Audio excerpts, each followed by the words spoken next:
Okay, husgahan na natin ang ating karne sa pagkakataong ito kung malambot na nga siya at ang lasa ng ating soup. Refreshing. So, pasadong pasado. So, ang ating karne, tingnan natin.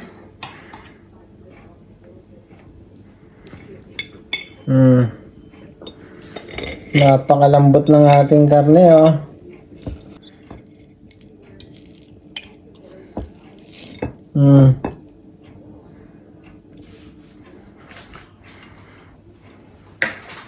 So hello again guys, welcome again sa aming YouTube channel, Almar Deseret TV. Patuloy tayong lumalaki at lumalawak, naabot ng ating munting channel dahil sa inyong suporta. Maraming salamat sa inyo. So ngayon magluluto tayo ng ating simpleng ulam. Ito ang tinatawag kong nilagang tamad. Kasi tamad to kasi kaunti lang ang ating ingredients at paglalawak-lawakin lang natin siya para makabuo tayo ng isang masarap na nilaga na refreshing ang taste niya kasi malamig pa rin dito, so tama-tama sa ating weather ang ating nilagang pork chop. So ito, ang pork chop namin dito, binili namin siya sa shop. So 3 pack siya, 705 grams ang laman ng isa. So 3 siya. Kailangan natin i-season siya ng ating patis, ating asin, suka, at ating paminta. So ito, lagayan natin siya ng ating karne mamaya. At ang ating panlahok na cabbage, ang ating patatas at sibuyas at bawang. So, yun lang ating gagamitin dito sa ating nilagang tamad. So, simulan natin.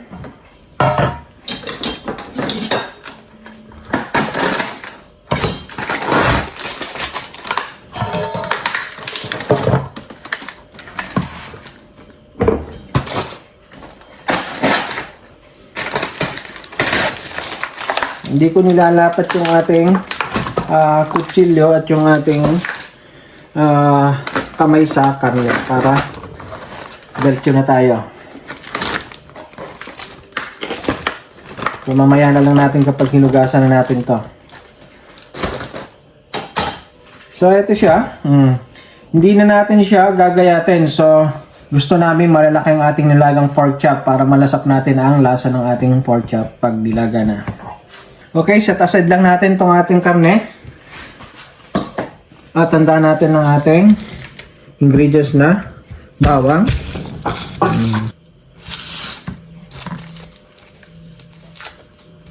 Ito na. Set natin bawang. Yes. Gamitan natin ng malaking sibuyas siya.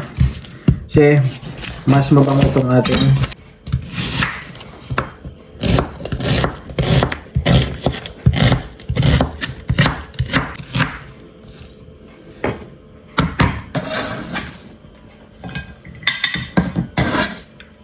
So dahil may sibuyas at bawang na tayo, ating simulan ng ilaga ang ating karne na hinugasan at magtahanda naman tayo ng ating patatas at ang ating cabbage. Okay, simulan natin. So nagpainit na tayo ng tubig para mabilis siya. Ilagay lang natin sa ating pot ang ating sibuyas at bawang.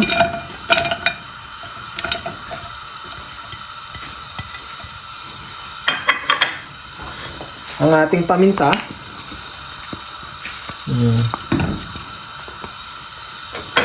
At ang ating hinugasang karne. Ito siya. Hindi ko na siya ginayat para malalaki siya pag naluto. Hindi madurog. Ilang natin. So, painit ulit tayo ng tubig bago natin siya lagyan ng asin. So, asin lang muna ating lalagay. Mamaya natin yung ibang ingredients natin na pampalasa ilalagay. So, ito, dagdagan lang natin ng tubig na pinainit ulit natin.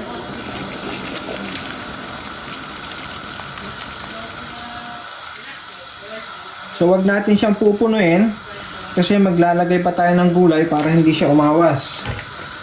Ano, may scalding na agad. Tanggalin natin siya.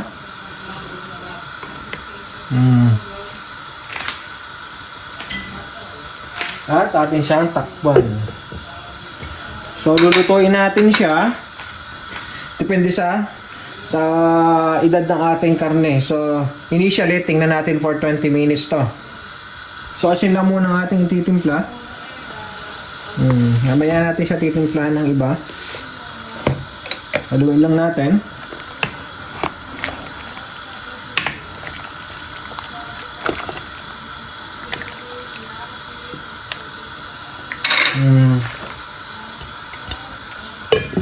at takpan natin siya. Habang nagpapakulo tayo ng ating karne, habang pinapalambot siya, handa natin itong ating cabbage at patatas. So malalaki dapat ang gayat nito lang. At ang gusto namin din dito ay yung may particles tayo na nahawakan at naunguya kapag kakinain natin ng ating patatas sa ating nilaga. So ito siya, tanggalin lang natin ang busil niya at atin siyang huhugasan. Ayan.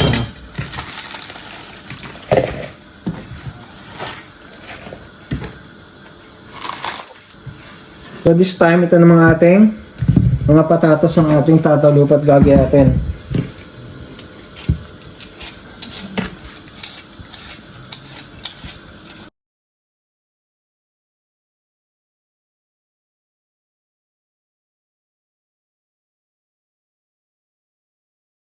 So ito, gayatin lang natin siya ng malalaki. So gusto namin malalaking gayat ng ating patatas sa ating nilaga.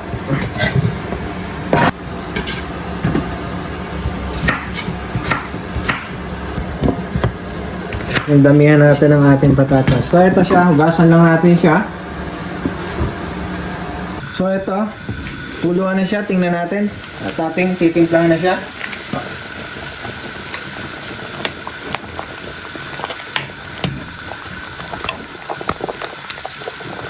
So unahin natin ang ating suka.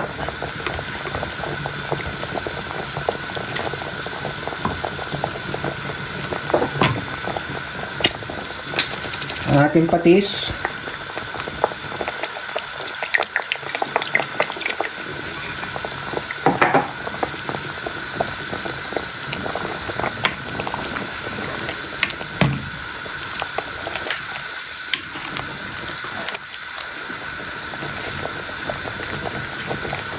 Ating siyang tikman.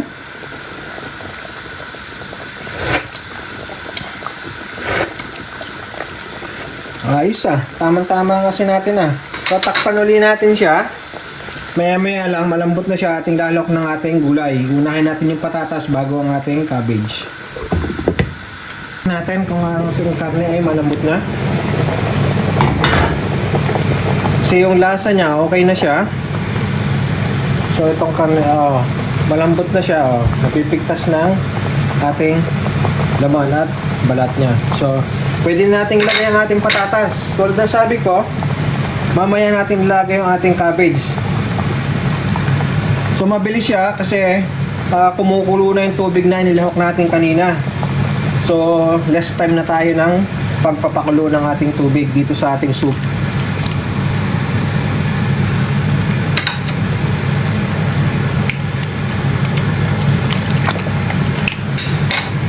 So takpan uli natin siya at papakuloy natin hanggang lumambot ang ating patatas at ang ating karne. So ito, check natin uli ang ating patatas at ang ating karne kung malambot na. So sigurado ang ating karne malambot na. So ang patatas na lang ating i-check ngayon sa pagkakataong ito. Ayan malambot na rin ang ating patatas. Ang init. So lagyan lang natin ulit siya ng konting paminta. So at okay na ang ating nilaga. At ilalagay na natin ang ating cabbage. Sandali lang itong cabbage nating lulutuin. Kasi ang gusto ko namin dito ay malutong-lutong pa siya kapag kinagat natin siya o kinain. Sa tayong nilaga. Napakasarap ito sa malamig na panahon.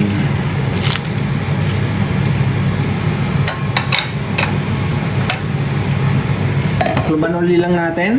At kapag kumulo na siya, so hanguin na natin ang ating nilaga at may masarap tayong soup para sa ating hapunan. Kumulo na ang ating nilaga, papatayin na natin ang ating apoy kasi ang gusto namin nga dito ay malutong pang ating vegetable na cabbage. So ito siya. Kasi maluluto pa siya kapag ating nilagay na sa ating bowl. So ayan. Okay na ang ating nilaga.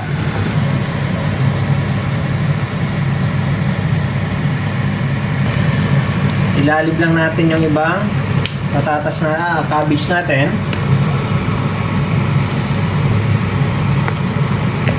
tatago ang ating karne, malalim. So ayan o.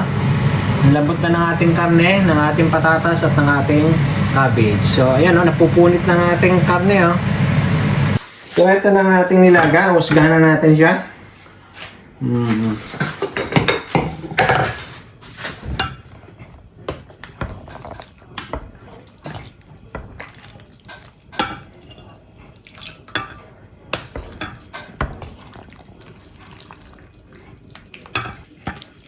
Lambutin na ating patatas, oh, napupunit na din siya.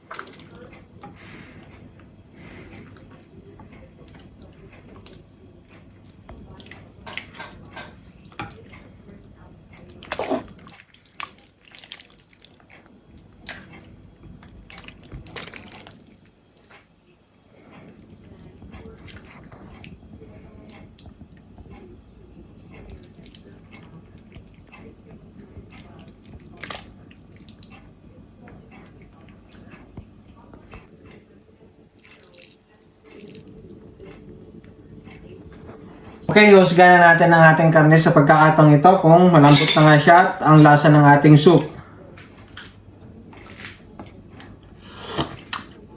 Refreshing. So, pasadong pasado. So, ang ating karne, tingnan natin.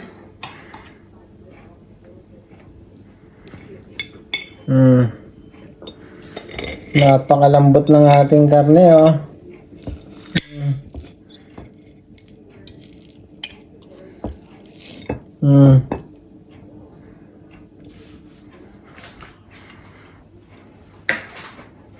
Okay guys, isa na namang simpleng ulam ang ating pinakita na sikat sa ating mga Pilipino, ang ating nilagang pork chop. So, para sa mas marami pang video ng ating DIY at cooking, patuloy niyo po kaming suportahan sa aming YouTube channel, Elmer Desiree TV. Thank you very much and God bless. Bye-bye!